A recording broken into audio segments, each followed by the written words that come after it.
Bom dia, boa tarde, boa noite, seja lá em qual hora vocês estiverem vendo esse vídeo. Mas enfim, olá meus queridos alunos, estou com saudade de vocês, quem diria? Eu acho que talvez vocês não estejam com saudade de mim e de boas, até porque tem que levar isso na esportiva, né? O professor que fica constrangendo os alunos, apontando para a galera responder coisas que ninguém gostaria de responder na hora da aula, não deve ser muito bem quisto, mas cá estou eu. Estou aqui produzindo esse material, certo? Inclusive, já peço desculpas adiantadas por qualquer amadorismo na produção desse audiovisual. É a primeira vez que eu faço uma coisa desse tipo, mas a gente está vivendo em um momento de contingência, então a gente tem que jogar com as cartas que a vida nos dá. Felizmente a gente tem essas ferramentas tecnológicas e, enfim, vamos fazer mão delas. E então gostaria de tratar com vocês nesse sucinto vídeo, não será uma aula prolongada, até porque sem a participação de vocês não tem como a gente ter uma aula como a gente gostaria, né, com todas aquelas nossas discussões.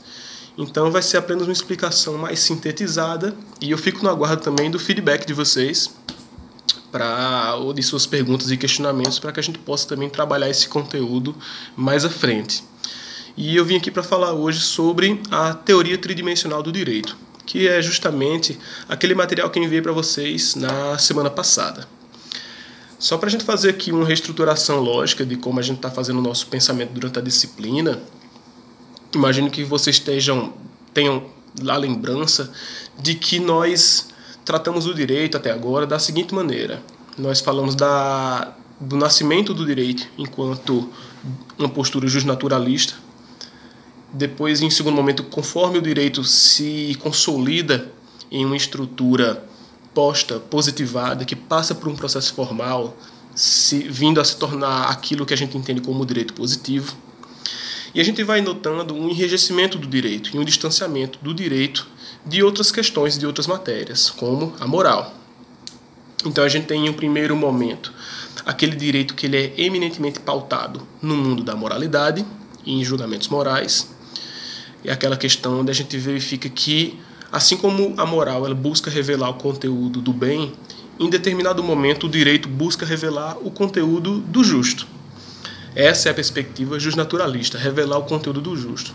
Contudo, conforme o nosso processo civilizatório ele se enrijece e o direito também se enrijece, se fica mais tecnocrático, ele vai perdendo essa postura, essa tentativa de revelar o conteúdo do justo, ele passa a focar em revelar o conteúdo da lei, o conteúdo da norma.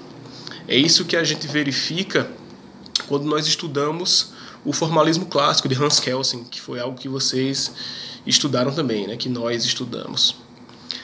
Então a gente vê que existe, em um primeiro momento, o aparecimento do direito enquanto justnaturalismo, depois o direito, mais uma vez, como eu falei, se enrijece no juspositivismo, e a gente tem o nascimento daquilo que a gente chama o positivismo clássico, ou o formalismo jurídico, que é quando o direito apenas se preocupa e apenas se compreende enquanto uma tentativa, uma revelação do conteúdo da norma. Na teoria de Hans Kelsen, no direito puro de Hans Kelsen, nós temos um direito que ele é despido de outras ciências. Porque naquele momento se imaginava que essas outras ciências, essas outras formas de se enxergar a sociedade e se enxergar como poderia ser o direito, elas na verdade maculavam o direito.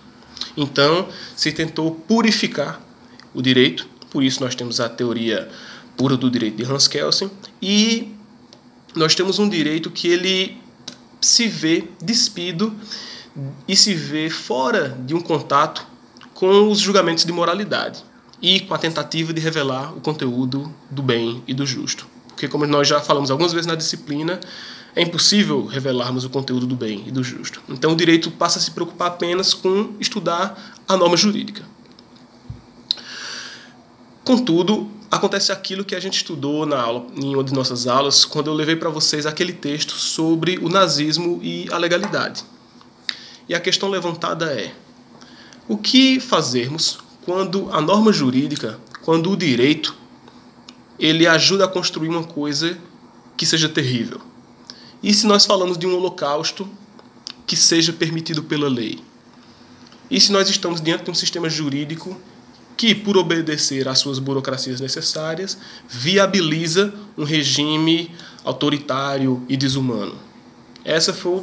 Esses foram alguns dos questionamentos que surgiram após a Segunda Guerra Mundial, quando se viu que a legalidade que existia dentro daqueles atos, porque eles eram atos permitidos dentro daquele ordenamento jurídico, você verificava aquela legalidade, mas elas não ecoavam uma humanidade. Mas não tinha como a gente ofertar essa crítica, pois o direito não se preocupava com a humanidade de suas normas.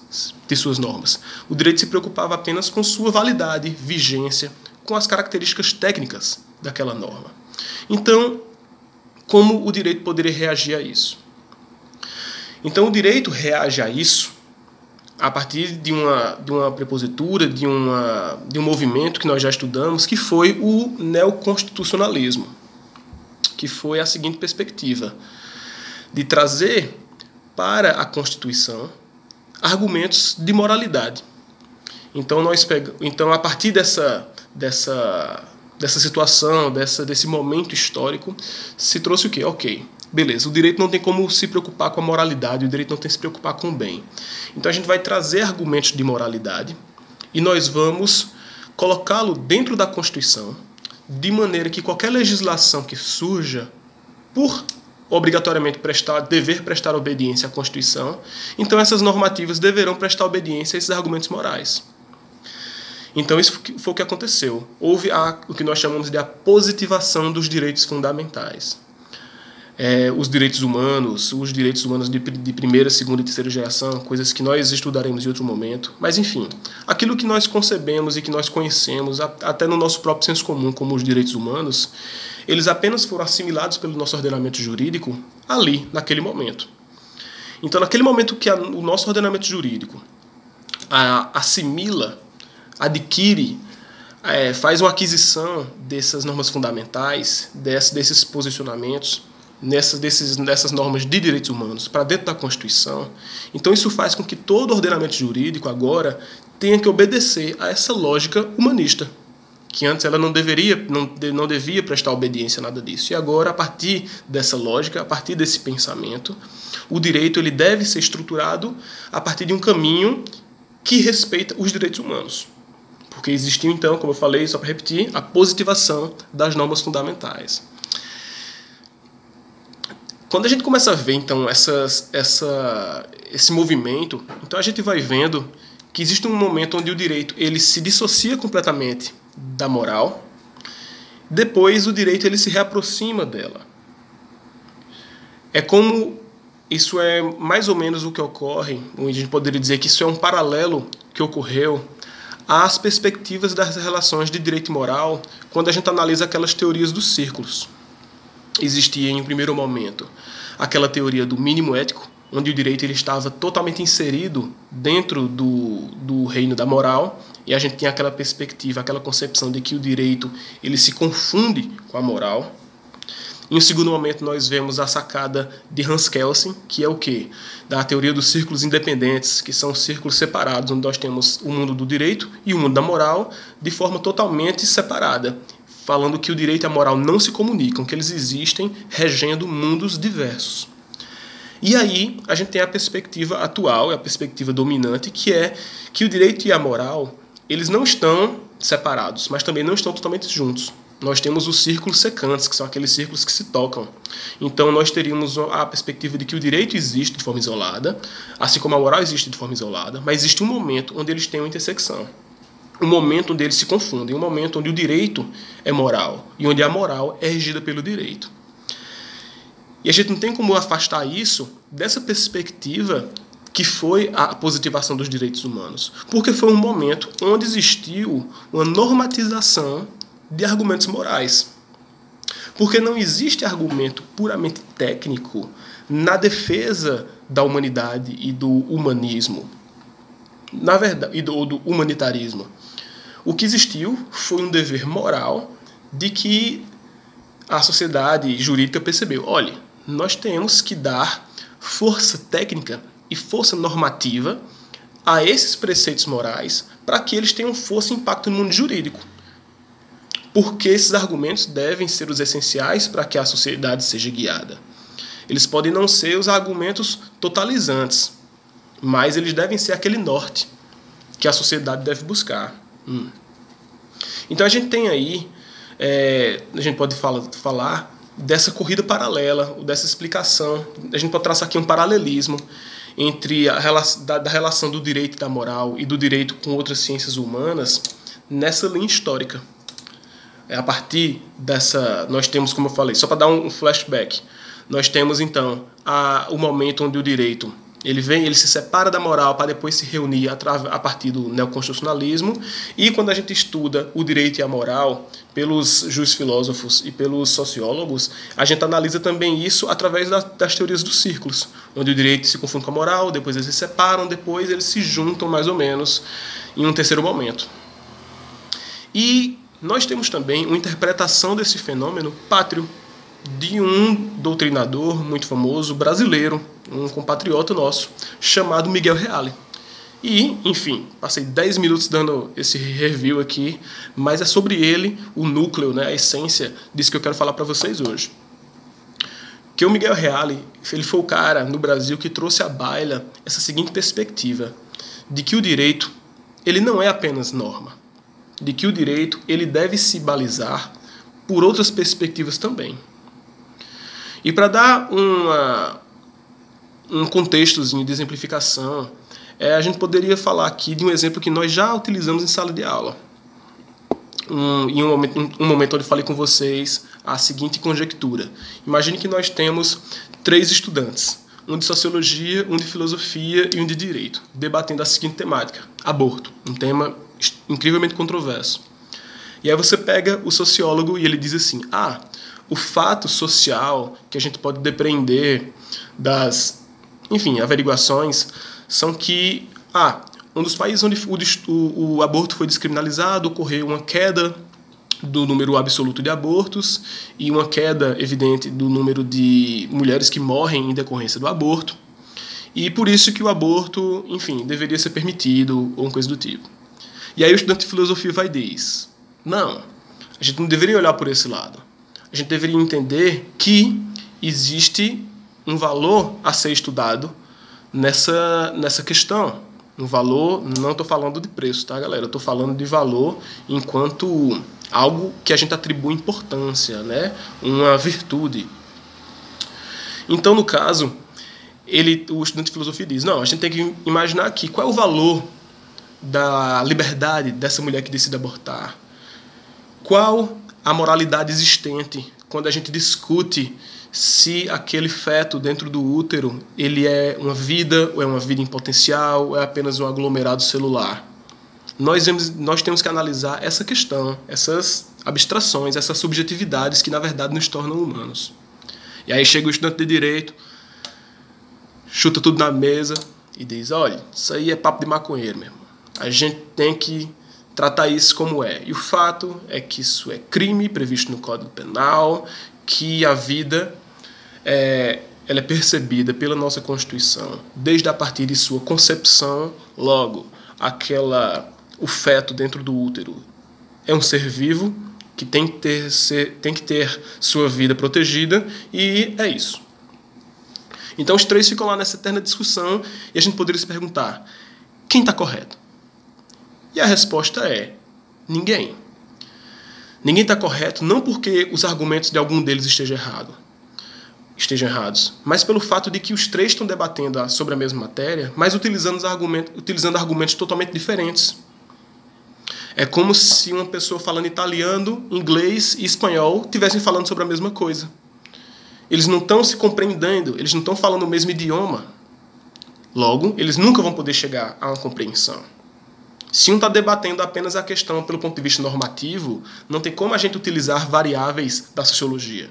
Se a gente está debatendo algo apenas do ponto de vista filosófico, não tem como a gente utilizar a lei para balizar o que a filosofia diz sobre algo. Isso vai de encontro até aquilo que a gente já falou sobre dogmática e zetética.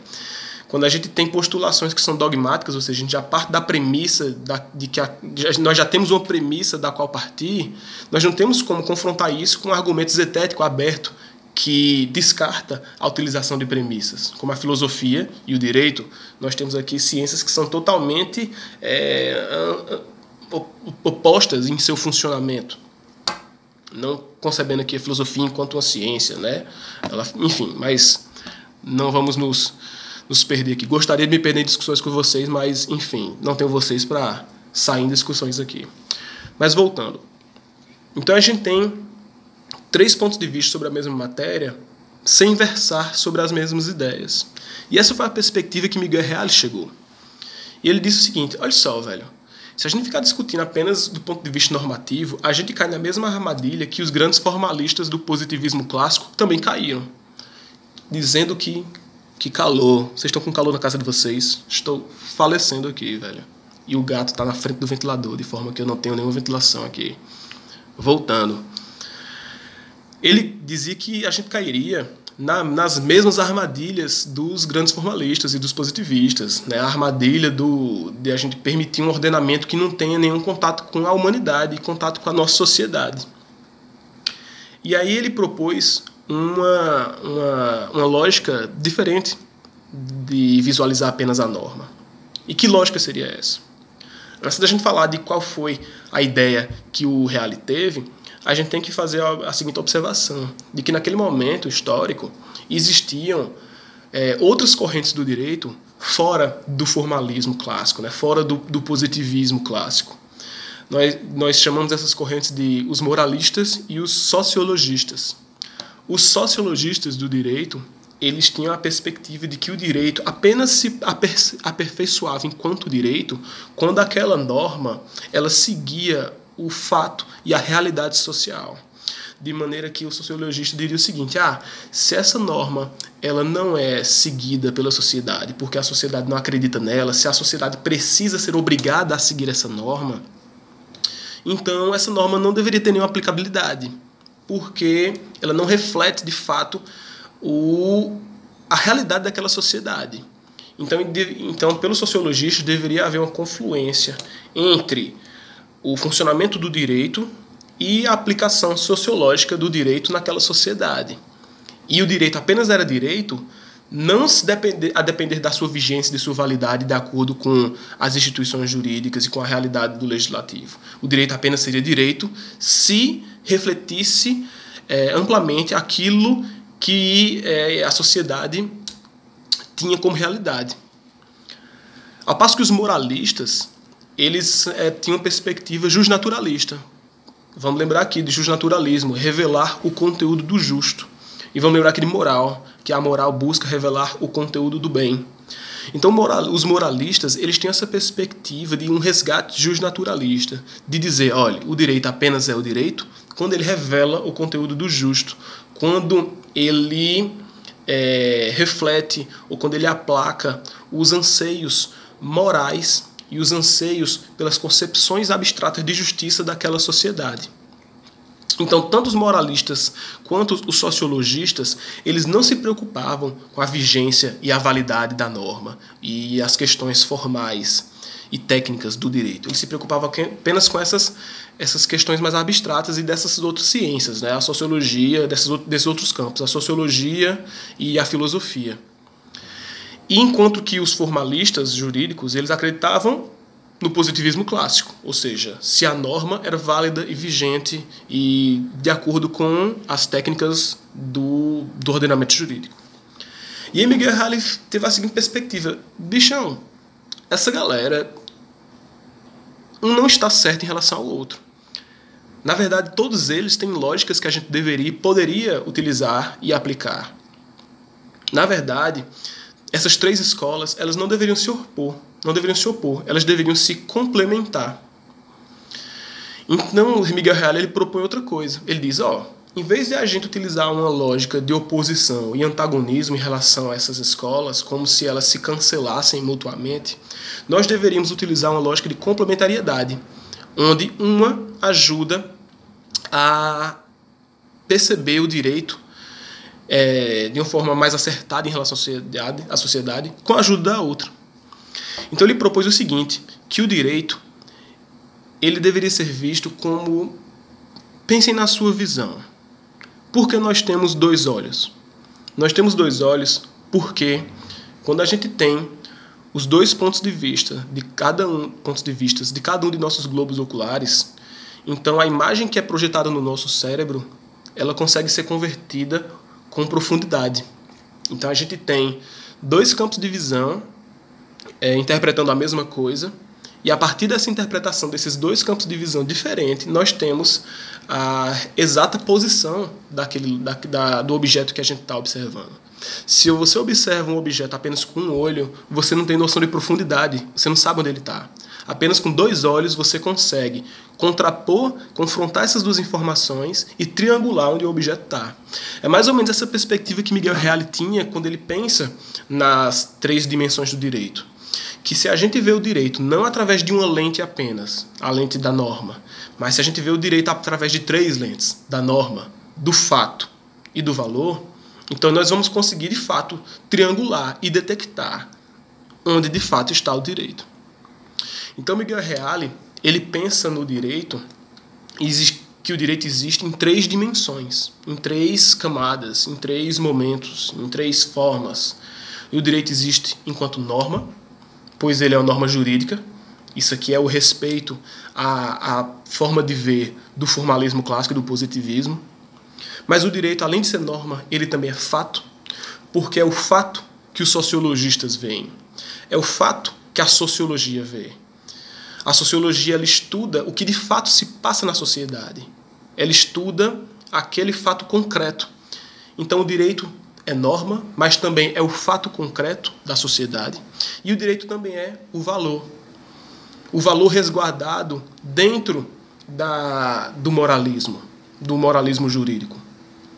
O valor, aquele anseio moral existente naquela sociedade a respeito de determinada questão. Então o direito, ele se revela não quando ele reflete apenas uma desses três campos, desses três universos, mas o direito se revela quando ele vê aquela situação e aquela norma jurídica através desses três ângulos. E a gente poderia utilizar alguns exemplos aqui para isso, por exemplo, de como o direito ele se modifica e ele aparece em respeito a essa tríplice visão. Imaginem, por exemplo, a lei seca. Ora, se a gente visse a questão da infração de trânsito, que é dirigir sob a influência de entorpecentes, isso já era uma infração de trânsito antes da lei seca. Se a gente fosse ver essa questão do ponto de vista apenas normativo, nós nunca teríamos tido uma evolução nesse sentido, porque a gente avaliaria, existe esse fato que a gente quer tratar, e esse fato já é tratado, a norma já existe. Então, para que a gente vai criar outra norma, se nós já temos uma norma válida e vigente para tratar essa questão? Mas, quando a gente aplica os outros campos de visão, pelo fato e pelo valor, nós vemos então a necessidade de uma mudança. Então a gente pega, por exemplo, esse nascimento da lei seca. Como eu falei, normativamente estava tranquilo, não precisava de nenhuma alteração.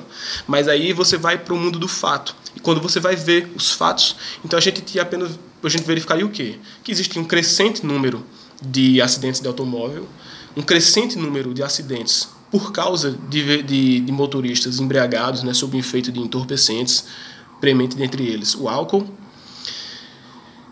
E a gente também tem o valor. Nós teríamos o valor resguardado o quê? Em uma sociedade que anseia por justiça, uma sociedade que não se via refletida na legislação vigente até aquele momento.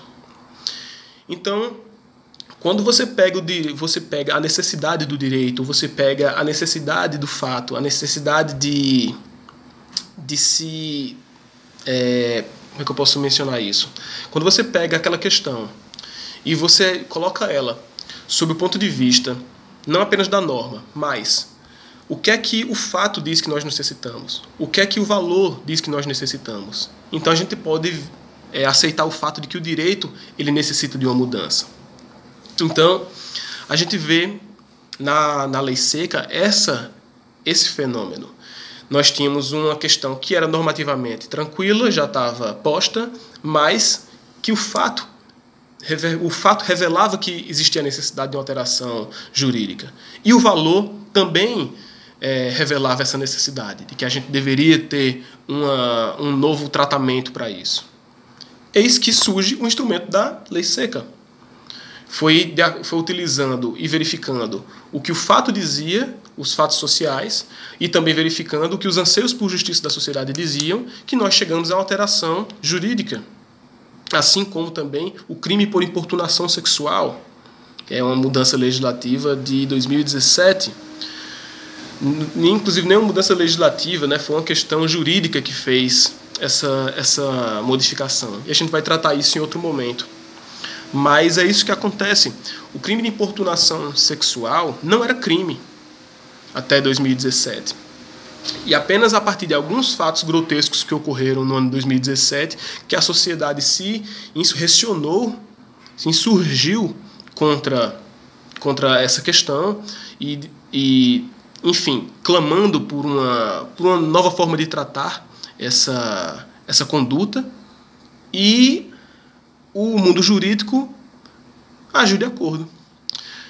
Eu vou passar para vocês, em outro segundo momento, um texto onde eu faço uma compilação de várias posturas do mundo jurídico a respeito de como a importunação sexual deveria ser tratada, isso em 2017. E a gente vê uma série de posturas que são bem interessantes, onde algumas pessoas dizem, só para contextualizar vocês, caso vocês não saibam do que eu estou falando, talvez vocês devem lembrar disso, e acho que esse é um exemplo que eu já tratei em sala também. Em 2017 teve aquele caso bem bizarro, de mais de um caso, na verdade, onde homens ejaculavam em mulheres dentro de ônibus. E aí a sociedade ficou, obviamente, boladíssima com essa situação e clamando por justiça e dizendo, isso não é estupro, isso não é, enfim, alguma conduta criminalizável. E o BO todo é que, na verdade, naquele momento, não era. Não tinha como se configurar como estupro e não tinha como se configurar como outro crime, porque não existia essa tipificação, não existia esse enquadramento. E aí o mundo jurídico se dividiu da seguinte maneira. Aqueles que diziam, não, a gente tem como sim fazer uma analogia e esticar isso para considerar estupro. Tinha outras pessoas que diziam, não, nós não podemos fazer nada porque o ordenamento jurídico não trata desse assunto. E existia parte do mundo jurídico que via, e a gente pode até dizer que eles viam de uma forma mais tridimensional, dizendo, olha, no momento não trata, mas deveria tratar. E a gente tem que caminhar para isso. E foi o que aconteceu. Em 2018 foi sancionado, agora eu me esqueci como foi o instrumento legislativo usado para isso, mas eu lembro que foi Dias Toffoli que estava agindo como presidente interino naquele momento, que ele era o presidente do STF. E aí ele sancionou essa legislação, ele sancionou essa normativa que estabeleceu a importunação sexual como crime, não mais como uma mera infração. E essas mudanças legislativas, essas mudanças jurídicas, elas só são possíveis por essa visualização dessa ótica tridimensional do direito, não apenas como norma, mas também como fato e como valor. O direito, como nós sabemos, a norma, ela idealiza um mundo em potencial. Por isso que a gente diz que o direito ele é o dever ser. É aquilo como como a sociedade deveria ser. O direito ele coloca em possibilidade uma sociedade ideal. Lembra que eu falo que o direito ele é a tentativa, ou ele existe para a manutenção do corpo social? E como é que você faz a manutenção de algo? Você faz a manutenção de algo porque você sabe ou imagina como esse algo deveria funcionar de forma óptima. E é isso que o direito faz. O direito imagina a sociedade ideal e diz, deveria ser assim. Então nós dizemos que o direito e a norma, ela rege o mundo do dever ser. A sociologia e o sociologismo jurídico aqui, e a visualização do fato, ele rege o mundo do ser, que é o mundo que de fato é, como as coisas são no mundo presente. Enquanto que o moralismo jurídico, né, que é incorporado por Reale, que se revela na teoria tridimensional, que, enfim, se consubstancia na teoria tridimensional como o valor, ele rege a esfera do querer ser. Como nós idealizávamos, nós enquanto pessoas, né, como componentes da sociedade, como nós gostaríamos que fosse. Como nós imaginamos a sociedade perfeita. Como seria a sociedade que nos revela o justo e nos revela o bom. Então nós teríamos esses três universos, do dever ser, do ser e do querer ser. Isso seria a perspectiva que Reale nos revela, que o direito ele não se encerra enquanto norma. O direito ele pode sim, ele se inicia enquanto norma, e a norma rege o direito. O direito nunca vai deixar de ser direito porque nós discordamos dele, mas a nossa discordância do direito diz algo sobre o direito. A nossa discordância do direito talvez signifique que esse direito deva mudar.